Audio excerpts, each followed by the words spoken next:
La palabra de Dios nos enseña continuamente que el Señor Jesucristo tuvo varios propósitos cuando desarrolló su ministerio aquí en la tierra. Uno de los propósitos, precisamente anunciado desde antes por los profetas, fue que iba a llevar el plan de salvación a los gentiles.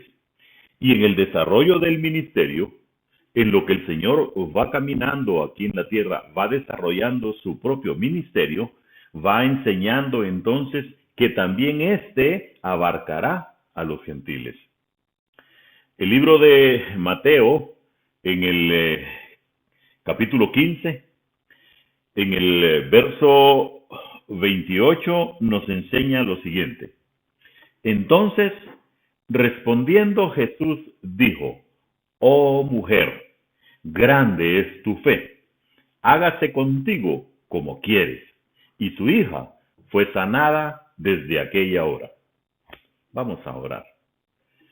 Amoroso Padre Celestial, queremos darte gracias este día, reconociendo que tú eres bueno, que tú eres misericordioso, que tu gracia a través de Jesucristo nos ha alcanzado a todos, que tu gracia ha sido derramada sobre el mundo y ahora solo falta que el mundo reconozca esa gracia, se dé cuenta de que esta gracia es el perdón de los pecados a través de Jesucristo.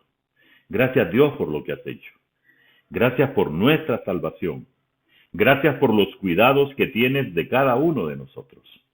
Gracias por eso, Señor. Lo hacemos con gratitud en el nombre de Cristo Jesús. Amén. De manera general, el Señor Jesucristo tenía claro hacia quienes traía la salvación. La salvación era para el mundo entero.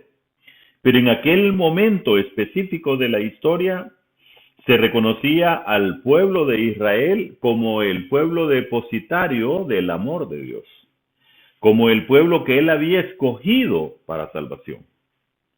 Luego, cuando Dios derrama la gracia sobre el mundo, la salvación por fe a través del Señor Jesucristo, entonces los gentiles somos incorporados a ese plan de salvación que siempre estuvo en la mente de Dios.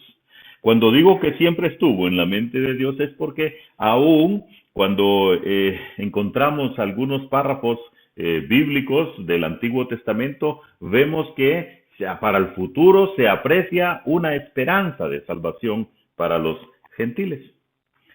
En el contexto de lo que el Señor acaba de expresar en el verso 28, hacia la fe de aquella mujer, es necesario entonces que veamos de qué se trata. Estamos en el capítulo 15, en el verso 21, y dice, saliendo Jesús de allí, se fue a la región de Tiro y de Sidón. En esta región de Tiro y de Sidón no había pueblo judío. Esta era una región de gente, más bien lo que se conocían como gentiles.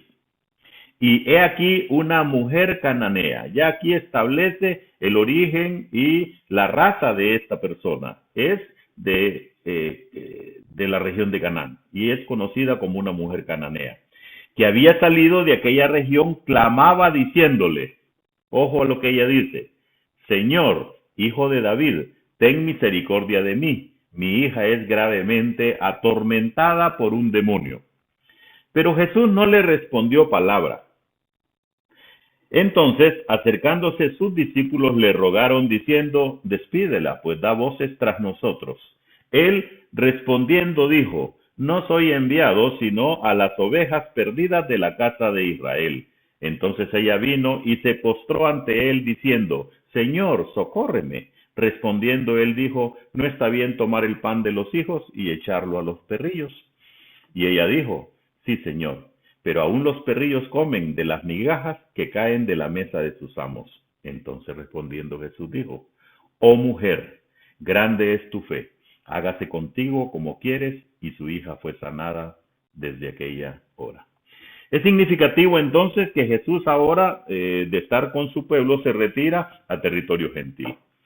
Y vemos ahí entonces a una mujer cananea. Y la condición espiritual de esta mujer es la misma condición que la carta de Efesios en el capítulo 2, 11 y 12 señala para los que no tienen a Cristo en su corazón. Por tanto, acordaos de que en otro tiempo vosotros, los gentiles, en cuanto a la carne, erais llamados incircuncisión por la llamada circuncisión hecha con mano en la carne. En aquel tiempo estabais sin Cristo, alejados de la ciudadanía de Israel y ajenos a los pactos de la promesa, sin esperanza y sin Dios en el mundo.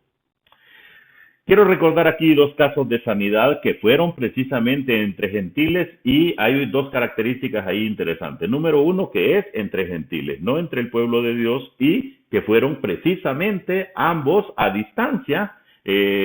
Encontramos precisamente de la mujer cananea, y encontramos en Mateo en el capítulo 8, en el verso 5 y 13, recuerda usted la historia del centurión, donde le dice: mi criado está postrado en casa, paralítico, gravemente atormentado, y Jesús le dijo: yo iré y le sanaré. ¿Recuerda usted la respuesta del centurión? No soy digno de que entre bajo mi techo, solamente di la palabra y mi criado sanará.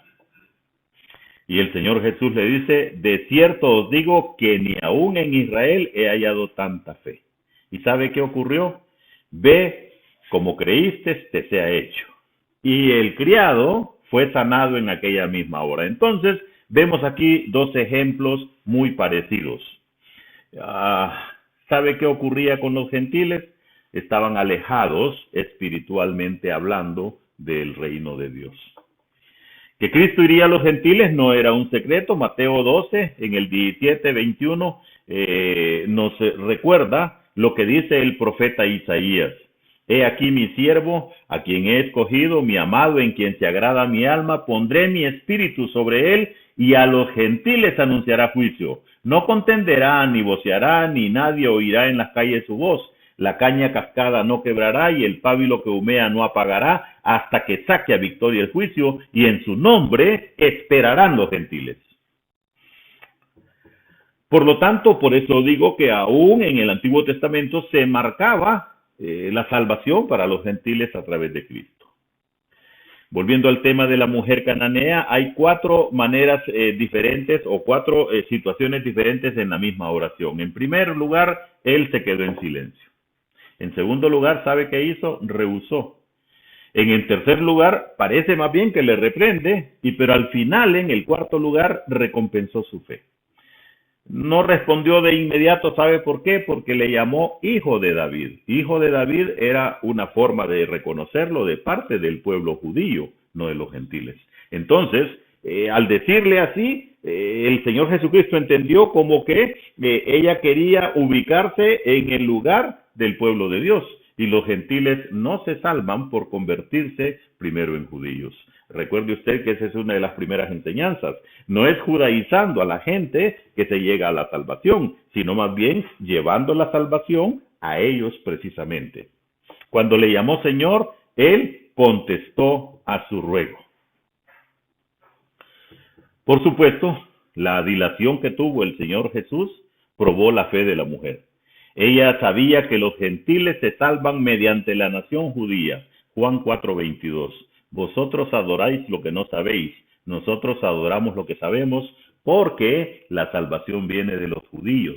¿Recuerda usted este párrafo en la historia de la mujer samaritana? Y estuvo dispuesta a recoger incluso las migajas de su mesa.